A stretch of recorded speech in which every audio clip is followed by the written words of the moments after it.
June woke up to the sound of howling. The early morning air was cold in the mountains. He got out of bed and walked to the window. The sky was still dark, with only a hint of light in the east. "What's wrong, Sol?" he asked as he opened the door to his cabin. The large gray wolf sat outside, his eyes fixed on the sky. Sol had been with June for 5 years now, ever since June had found him as a small pup, weak and alone. Now Sol was strong and smart, smarter than any wolf June had ever worked with at the sanctuary. Sol kept looking up and howling. June looked up too, but saw nothing unusual, just stars fading as morning approached. He patted Sol's head and went back inside to make coffee. The wolf sanctuary where June worked was in a remote part of the mountains, far from any city. It was 2087, and most people lived in crowded megacities or in the new colonies on Mars. But June preferred the quiet life, working to save the few wild wolves left on Earth. The small radio on his table suddenly came to life with a loud beep. It was the emergency alert system. June hadn't heard that sound in years. "This is an emergency broadcast," said a shaky voice. "Unknown objects have entered Earth's orbit. These objects appear to be ships of non-human origin. All citizens should remain calm and await further instructions." June's hand froze halfway to his coffee cup. Aliens? Real aliens? He rushed to turn on his old TV. The screen showed what looked like massive black ships hanging in the sky above major cities. They were shaped like smooth teardrops, each 1 mile long. The camera cut to a scene of panic in Seoul. People running, pointing at the sky. Military vehicles moving through streets.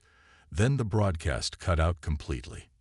When the TV came back on a few minutes later, something else was on the screen. It wasn't a human news reporter. It was her. She looked almost human, but not quite.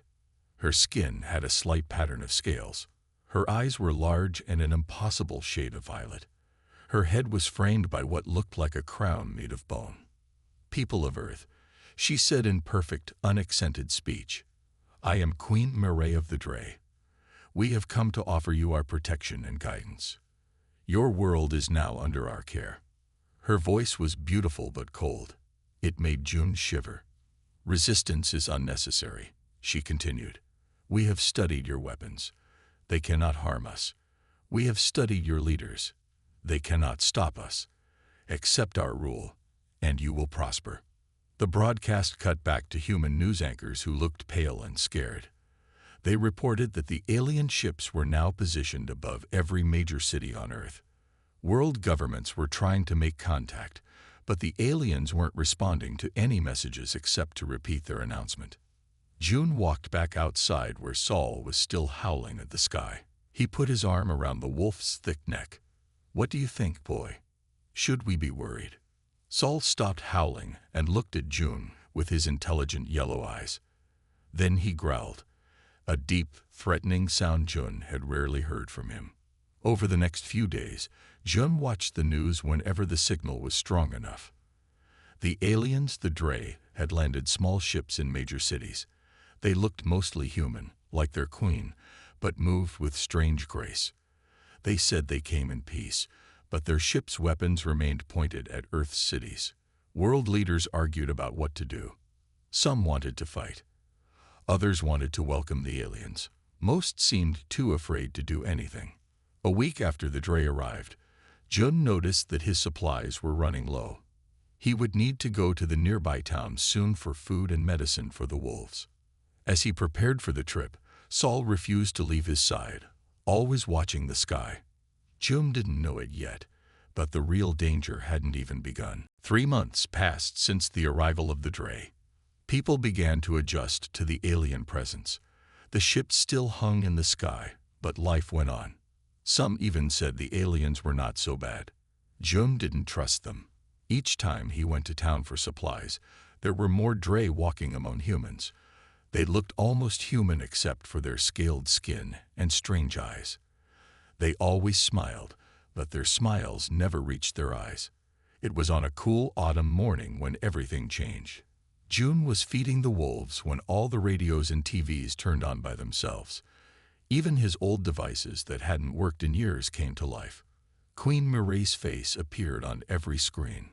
Her smile was wide, showing teeth that seemed sharper than before. "People of Earth," she said, "you have been good hosts. Now it is time for you to know the true form of your new rulers." The camera pulled back to show her full body. Suddenly, her skin rippled. Her body grew and changed. Scales spread across her skin. Her face stretched into a long snout. Wings burst from her back. Where the beautiful queen had stood, there was now a massive dragon-like creature. She was at least 30 feet tall, with shimmering scales, powerful wings, and eyes that glowed with violet fire. "We are the Dray," the dragon queen said, her voice deeper now. "We have ruled 100 worlds. Earth is now ours." The broadcast showed scenes from around the world. In every city, the Dray were transforming into their true forms. Dragons of different sizes, all with scales and wings and terrible claws. Then came the fire. The dragons breathed streams of blue flame that melted steel and stone. Cities that had resisted were the first to burn. Military bases were destroyed in minutes. Fighter jets fell from the sky, hit by the dragon's fire or knocked down by their powerful tails. "Those who accept our rule will live," Queen Mireille said. "Those who resist will burn." The broadcast ended, but the attacks continued. June watched in horror as the news showed cities around the world going dark as dragons took control.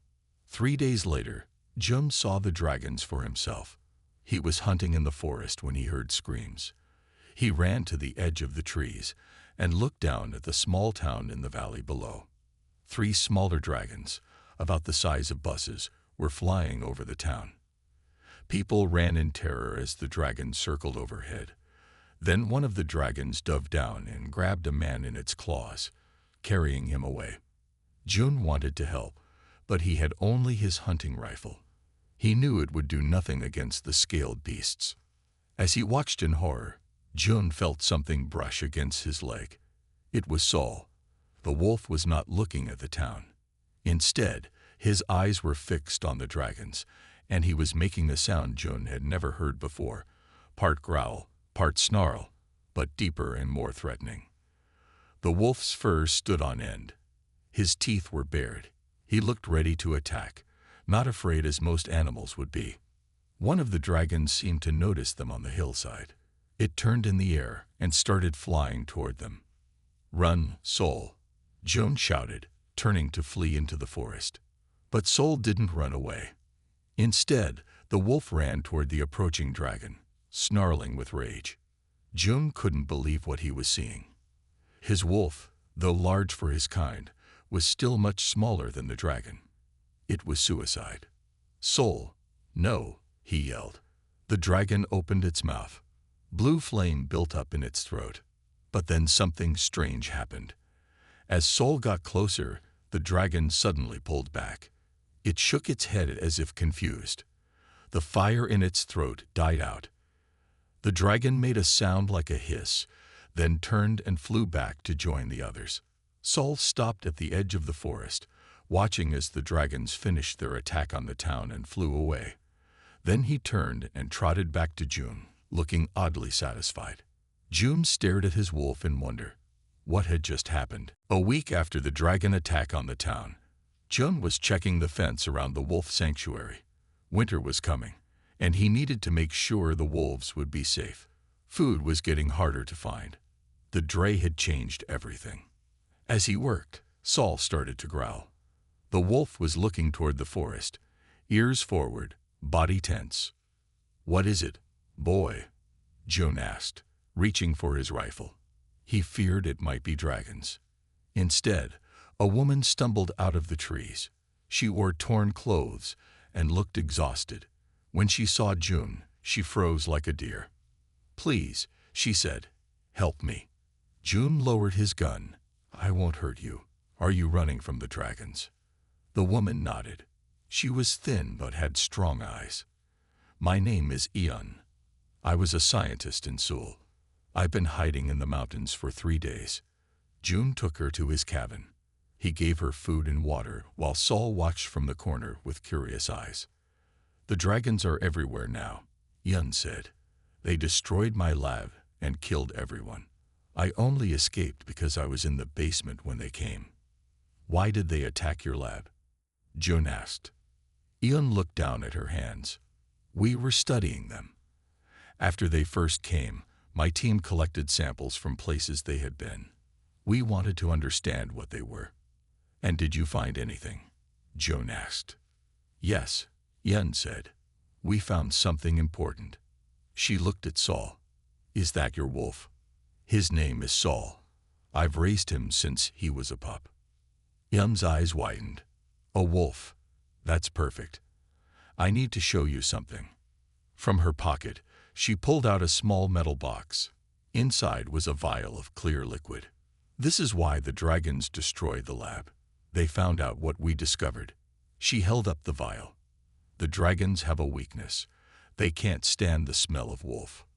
June thought about how the dragon had turned away when Saul approached. "What do you mean?" "It's in their biology," Yun explained. "Something in wolf pheromones, the chemicals wolves use to mark territory and communicate, makes the dragons sick. It disrupts their senses and weakens them. Like an allergic reaction, but worse." June remembered how Saul had acted when the dragons attacked the town. Saul seemed to know. He wasn't afraid of the dragon. He ran toward it. "Wolves can sense the dragon's weakness to them," Yun said. "In my tests, even a small amount of wolf pheromones caused dragon cells to break down." She looked at Saul with new respect. "Your wolf could be the key to fighting back." Just then, Saul's ears perked up. He ran to the window and growled. June looked outside. In the distance, a black dot in the sky was growing larger. A dragon was coming. "They must have tracked me here," Yun said, her voice filled with fear. June thought quickly. "How much of that wolf pheromone stuff do you have?" "Just this vial. But we could make more." She looked at Saul. "Much more." June grabbed his rifle, knowing it would do little good. Then he had an idea. "The other wolves," he said. "I have 12 more in the sanctuary, if what you say is true." Yun nodded. "A whole pack of wolves might be enough to drive a dragon away." June opened the cabin door. "Let's find out." He ran to the wolf enclosure and opened the gates, calling the wolves to him. Years of trust and training paid off as they followed him out. Saul took the lead, standing at the front of the pack. The other wolves lined up behind him, sensing his determination. The dragon was close now. They could see its blue scales shining in the sun as it circled overhead, searching. "Will this work?" June asked. Ian stood beside him, clutching her vial. "It has to." The dragon spotted them and dove down, its mouth opening to release its terrible fire. Saul let out a howl, and the other wolves joined in. The sound echoed across the mountains. The dragon suddenly faltered in midair, as if it had hit an invisible wall. The dragon shook its head as if trying to clear it. It backed away in the sky, circling higher. The wolves continued to howl, their voices rising together. The dragon made a high pain sound, then turned and flew away. June could hardly believe what he had seen. "It worked," he whispered. Ian nodded, her eyes wide. "Just like my tests showed. But I never thought it would work so well on a full-size dragon." As the wolves settled down, a voice called from the trees. "Hello in the cabin. We saw what happened. Can we come out?" June raised his rifle again. "Who's there?" A tall man stepped out of the forest with his hands up. Behind him were 5 more people, all looking tired and dirty. "My name is Han. We've been hiding in these mountains since the dragons took over the city. We saw what your wolves just did." June lowered his gun slowly. "More survivors. Come in," he said, "but be careful around the wolves." That night, the cabin was full for the first time in years. Han explained that he had been a military officer before the invasion. His group had been part of a failed attack on the dragons. "Our weapons did nothing," Han said. "Bullets, missiles, Even our best bombs just bounced off their scales. We lost thousands of soldiers in one day. But the wolves, Yun said, they affect the dragons differently. Something in their smell attacks the dragons from inside. Han looked thoughtful. If what you say is true, we might have a weapon. Over the next few days, more people found their way to the sanctuary. Word spread quietly about the place where dragons wouldn't go. Soon, 20 people lived in and around June's cabin. Yun worked with June to collect samples from the wolves. They made a simple lab in one of the storage buildings. She mixed the wolf scent with other chemicals to make it stronger. We need a way to use this against the dragons, Han said as they gathered around a fire one night. Something that can deliver the wolf scent from a distance. A young man named Ta, who had worked in a factory, had an idea. We can make spray cans, fill them with the wolf scent. When a dragon comes close, we spray it in their face. But how do we get close enough? Someone asked. Sol, who had been sitting at June's feet, stood up and walked to the center of the group. The wolf seemed to be listening to their plans. Sol could lead us, June said, the idea forming as he spoke. He's not afraid of the dragons. He wants to fight them. Han looked doubtful. A wolf leading humans to battle. Not just Sol, June said. All the wolves. They can help us get close enough to use the spray.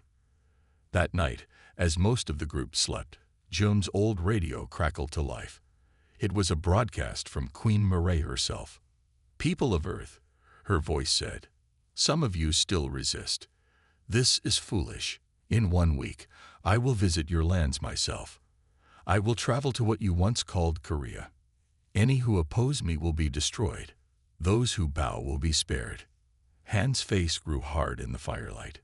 She's coming here to show her power. Elon looked at their small group. What can we do against the queen herself? She must be the strongest of all the dragons. June put his hand on Sol's head. The wolf's yellow eyes seemed to glow in the dark cabin. We can fight, June said. Sol has shown us how. If the queen is coming, maybe this is our chance. Han nodded slowly. A small group might succeed where an army failed. We'll need to be smart. We'll need to be ready. Eun held up a vial of her latest mixture. I'll make this stronger. Strong enough even for the queen. As they talked late into the night, making plans and preparing for what might be their only chance, Sol watched the sky through the window. The wolf seemed to understand what was coming. The Queen of Dragons was coming to their mountains, and they would be ready. 3 days later, they were ready to test their new weapons. Yun had made 10 spray cans filled with her strongest wolf scent mixture. Han had trained the group in basic fighting moves. June had worked with the wolves, teaching them to follow new commands.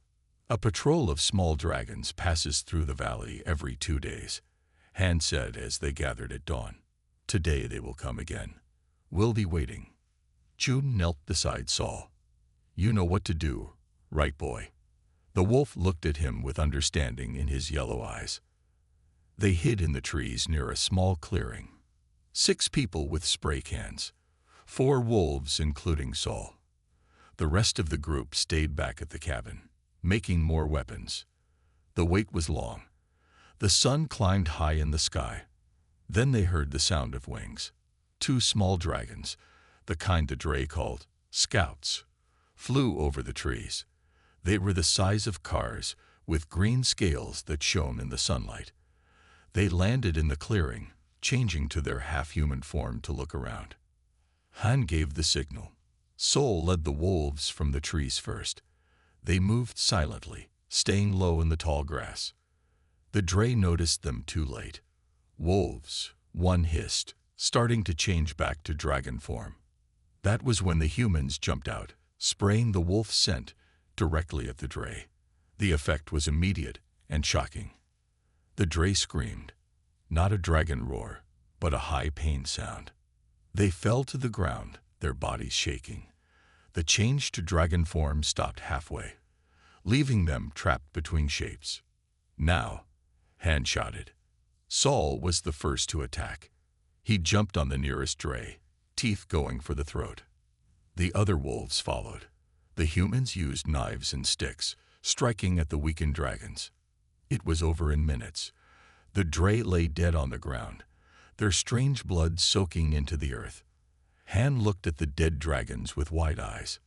It worked. It really worked. Ian knelt to examine the bodies. The wolf scent breaks down something in their biology. It stops them from changing form completely, makes them weak. Jun hugged Saul's neck. You were amazing, boy. They took the bodies back to the cabin to study them. Ian found more ways to make the wolf scent stronger. Han made better weapons. Word spread to other groups of survivors hiding in the mountains. 2 days later, a larger group of dragons came looking for their missing scouts. This time, the resistance was even more ready. 10 wolves, 20 people with spray cans. The fight was harder, but they won again. News of their success spread through hidden radio messages. Other groups around the world asked how to make the wolf scent weapons. But Queen Mireille was not happy. That night, her face appeared on every working screen. Humans of the mountains, she said, her voice cold with anger. You attack my scouts. You kill my soldiers. This will not stand. Her dragon face filled the screen, violet eyes blazing. I will come to your mountains myself. I will burn your forests. I will melt your mountains. I will find you. And I will show you what happens to those who defy the Dray. She showed images of other cities burning, other resistance groups being destroyed. In 3 days, I come for you. When the broadcast ended, the cabin was silent. She's coming here, Yun said at last. The queen herself. Han looked grim. Our weapons work against the smaller dragons, but the queen, she's much stronger. June looked at Saul, who sat alert by the door. We need to make the wolf scent even stronger. We need to find a way to use it against the queen herself. Yun nodded. I have an idea, but it's dangerous. Very dangerous. Tell us, Han said. Yun took a deep breath. We need to get very close to the queen. Close enough to use the strongest wolf scent directly on her. And I think I know how. She looked at Saul. The wolf stared back, as if he knew what she was thinking. We need to use the wolves not just for their scent. Yun said. We need them to lead the attack. Lead the attack? With the wolves? Han asked, looking at Yun like she was crazy. Yes, Yun said. The queen will expect humans with weapons. She won't expect wolves to be the real threat. June thought about it. Saul is smart enough. But how do we keep the wolves safe until they get close to the queen? Yun pulled out a small box. Inside were vests made of thick cloth. I've been working on these. We can soak them with the wolf scent and put them on the wolves. It will make the scent even stronger when they get near the dragons. We need to know where the queen will land, Han said. We need to choose the battlefield. An older man named Da, who had once been a town leader, spoke up. There's a large clearing about 5 miles from here. It's the only place big enough for the queen to land. She'll need space. Then that's where we'll meet her, Han said. The next 2 days were busy. More people joined them as word spread about their plan to fight the queen. They made more wolf scent. They made more vests. They practiced fighting with the wolves. June spent extra time with Saul. You're going to lead them, he told the wolf. I trust you. On the night before the queen was to arrive, they gathered around a fire. Nearly 50 people now. 16 wolves, with Saul as their leader. Tomorrow we fight for Earth, Han said. Not just for us, but for everyone. Un showed them her newest creation. This is the strongest wolf scent I've ever made. 10 times stronger than what we used before. It should affect even the queen. June couldn't sleep that night. He sat outside with Saul, looking at the stars. I found you as a pup, he told the wolf. Small and hurt. Now look at you, about to fight a dragon queen. Saul rested his head on June's knee, his yellow eyes reflecting the moonlight. At dawn, they moved to the clearing. They hid in the trees all around it. The wolves wore their vests soaked in wolf scent. The humans had spray cans and weapons. "Remember the plan," Han told them. "The wolves go first with the scent. Then we attack from all sides." The morning grew hot. Birds sang in the trees, not knowing what was about to happen. Then they heard it. The sound of massive wings beating the air. A shadow fell over the clearing as Queen Murray arrived. She was huge, bigger than a bus, with violet scales that shimmered in the sunlight. Her wings stretched wide as she landed in the center of the clearing. Two smaller dragons landed beside her, guards for the queen. Queen Murray changed to her half-human form. She was still large, still terrible, but now she could speak. "I know you're watching," she called out. "Come face me, humans. Show me this resistance I've heard about." No one moved. This wasn't the plan. They needed her to stay in one place. "Too afraid," the queen mocked. "Then I will find you. I will burn this whole forest and all who hide in it." She began to change back to full dragon form. Her guards did the same. That was when Saul broke from the trees. The wolf ran straight toward the queen, the vest of wolf scent leaving a trail behind him. The other wolves followed, spreading out to surround the dragons. "Wolves," the queen hissed, seeing them approach. June watched from the trees, his heart pounding. This was it, the moment they had planned for. The wolves circled the dragons, getting closer and closer. The queen's guards shook their heads, clearly affected by the strong scent. But the queen herself seemed less bothered. She roared, a sound that shook the trees and sent birds flying in panic. "Is this your weapon?" she called out. "Dogs, this is what the humans send against me." Saul stopped circling. He stood directly in front of the queen, his yellow eyes fixed on her. Then he did something June had never seen before. The wolf rose up on his hind legs and howled, not a normal wolf howl, but a sound that seemed to pierce the very air. The queen's guards fell to the ground, shaking as the wolf scent hit them, but Queen Murray stayed strong, though she stepped back from Saul's howl. "Now," Han shouted, and the humans ran from the trees, spraying their wolf scent at the dragons. The queen's guards couldn't fight back. The humans quickly tied them up with thick ropes. But the queen was different. The scent bothered her, but she did not fall. Instead, she grew angry. She changed fully into her dragon form, her massive wings spreading wide. "You dare attack me," she roared. Fire built in her throat, blue and hot. Saul and the wolves backed away, but kept circling. The humans sprayed more wolf scent. Then a voice called from the trees. "Stop.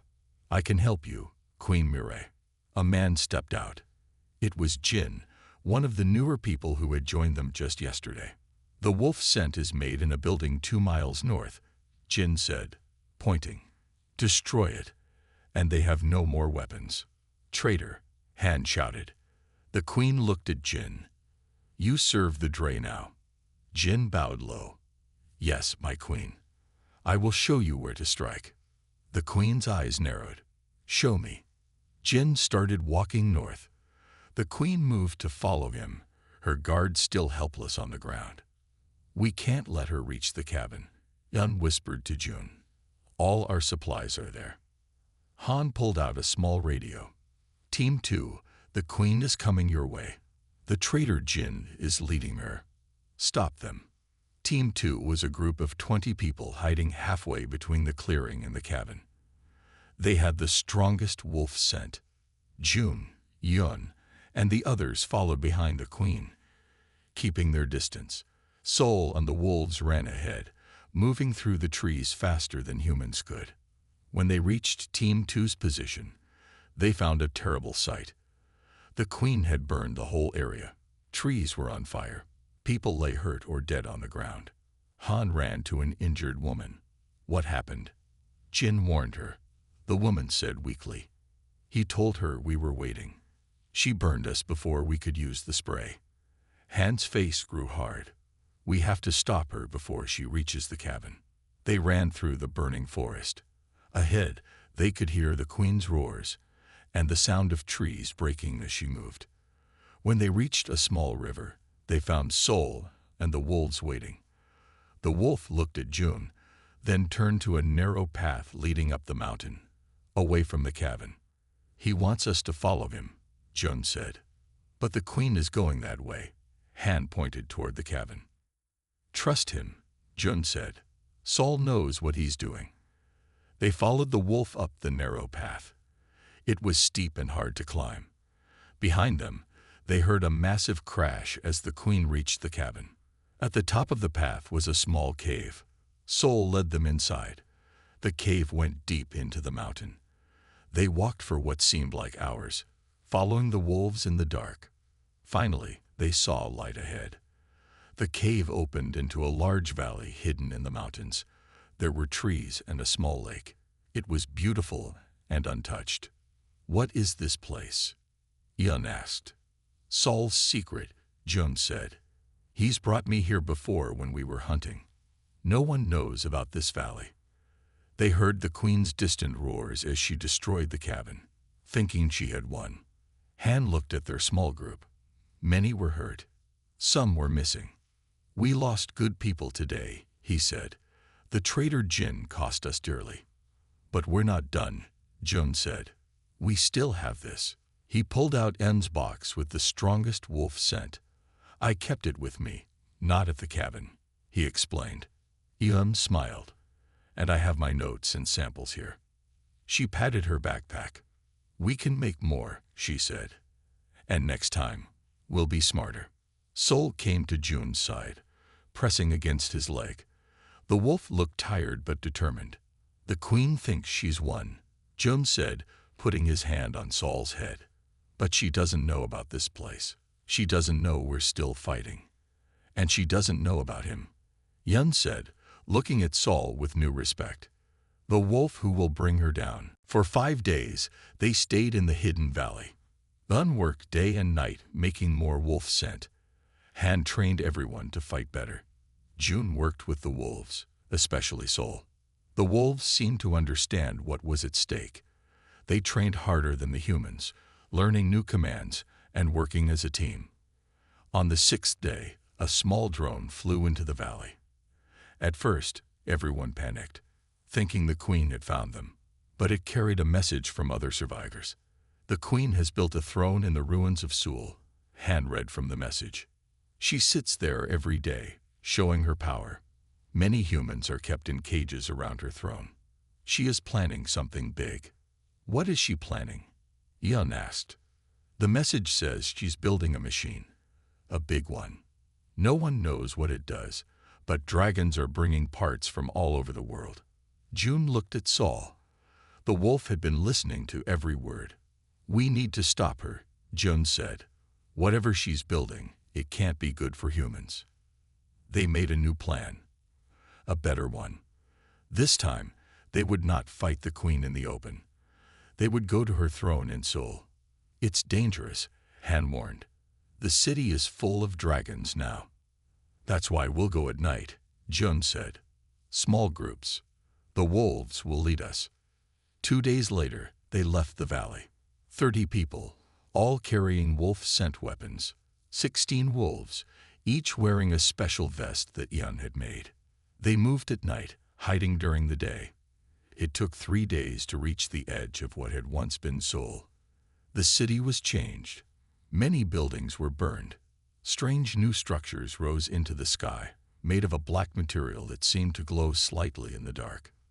In the center of the city was the queen's throne. It was huge, made of melted metal and stone. Around it were cages filled with humans, and next to it was the machine the message had mentioned. It looked like a giant metal ring, standing upright. "What is that thing?" June whispered as they watched from a safe distance. "I think it's a portal," Yun said. "A way to bring more Dre to Earth. Maybe even bring their whole world here." "We have to destroy it," Han said. They split into 3 groups. Han would lead one group to free the humans in the cages. Ilan would lead another to plant explosives on the machine. June and Sol would lead the wolves directly to the queen. "Be careful," Ian told June before they separated. The queen is strongest of all the dragons. Saul is strongest of all the wolves, June replied with a small smile. Night fell on the ruined city. They moved silently through empty streets. Dragon guards flew overhead, but didn't notice them. June's group reached a building near the throne. From there, they could see the queen clearly. She was in her half-human form, sitting on her massive throne. 4 guard dragons stood around her. "Are you ready, boy?" June whispered to Saul. The wolf looked at him with those intelligent yellow eyes. He seemed to nod. June put a small radio in his ear. "Team 1 ready?" he asked. "Ready," Han's voice replied. "Team 2. Ready," said Ian. June took a deep breath. "Begin." In the distance, explosions suddenly lit up the night. Han's team had set off diversions to draw away the guard dragons. The queen stood up on her throne, looking at the explosions with anger. 2 of her guards flew off to investigate. That was when Ian's team ran toward the machine, planting their explosives quickly. The queen saw them and roared, calling for more guards. "Now, Saul," June said. "Go." Saul led the wolves from their hiding place. They ran straight toward the queen, moving faster than any normal wolves could move. The queen saw them coming. Her eyes widened in recognition and fear. "The wolf pack," she hissed. "So you survived." She began to change to her full dragon form, but Saul was already too close. The wolf leaped, impossibly high, straight at the queen's throat. Saul's teeth sank into the queen's neck. She screamed, a sound that shook the ground. Her guards turned to help her, but the other wolves attacked them, jumping and biting with all their strength. The queen tried to throw Saul off, but the wolf held on. The vest he wore released the strongest wolf scent directly onto the queen's scales. "It's working," June shouted, running forward with his spray can. He sprayed the wolf scent at the queen's face. The queen's body began to shake. Her change to dragon form stopped halfway, just like what happened to the smaller dragons. She fell to her knees, trying to claw Saul off her neck. All around them, chaos spread. Han's team had opened the cages. People were running free. Yun's team had set the explosives on the machine and were running back. "Get clear," Yun's voice shouted over the radio. "The machine will blow in 1 minute." June ran closer to the queen. "Saul, come back." But Saul wouldn't let go. The wolf seemed determined to finish what he had started. The queen was weakening, but still dangerous. Her claws slashed at Saul, cutting into his side. "Saul," June cried out. The other wolves had taken down the guard dragons. They now circled the queen, waiting for their chance. The queen looked at June with hate in her violet eyes. "You think you've won," she hissed. "My kind has ruled 1,000 worlds. We will never stop." "This world is different," June said. "This world has wolves." He sprayed the last of his wolf scent directly into the queen's face. She screamed again, falling backward onto her throne. Saul finally let go of her neck, jumping clear. Blood covered his fur, both his own and the queen's strange purple blood. The queen lay on her throne, her body twitching. She was trying to speak, but could not form words anymore. In the distance, the machine began to hum louder. The explosives would go off any second. "Run," Jim shouted to everyone. "Get away from the machine." He picked up Saul, who was hurt but still alive. The wolf was heavy, but Jim found strength he didn't know he had. They ran as the first explosion started. The machine cracked, then broke apart in a massive blast of light and sound. The force knocked everyone to the ground. When June could see again, he looked back. The machine was destroyed, and on her throne, the queen lay still. Her head had fallen to the side, almost separated from her body. Saul's bite and the wolf scent had done what armies could not. The queen of dragons was dead. Around the city, dragons screeched and flew in circles, confused without their queen. Some flew away, heading for the sky. Others fell to the ground, losing their dragon form completely. Elin ran to June, her face dirty but smiling. "We did it. The machine is gone." Han joined them, helping the freed people. "And the queen is dead. Look." They all stared at the fallen queen. Already, her body was changing, turning to ash in the morning sunlight. June held Sol close, checking his wounds. "You're going to be okay, boy. You did it. You brought down the queen."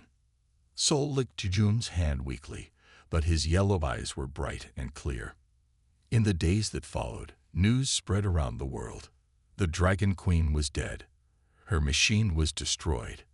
Without her leadership, the dragons were easier to fight. More and more people made wolf-scent weapons. More and more dragons left Earth or were killed. 1 month after the battle, June sat outside a new cabin. They had built it in the hidden valley, far from the city. Many of the freed people had joined them there. Sol lay beside him, his wounds healed into scars under his fur. The wolf watched the sunset with calm eyes. "You're a hero, you know," June told him, stroking his thick fur. "The wolf who saved Earth." Sol just pressed closer to June's side.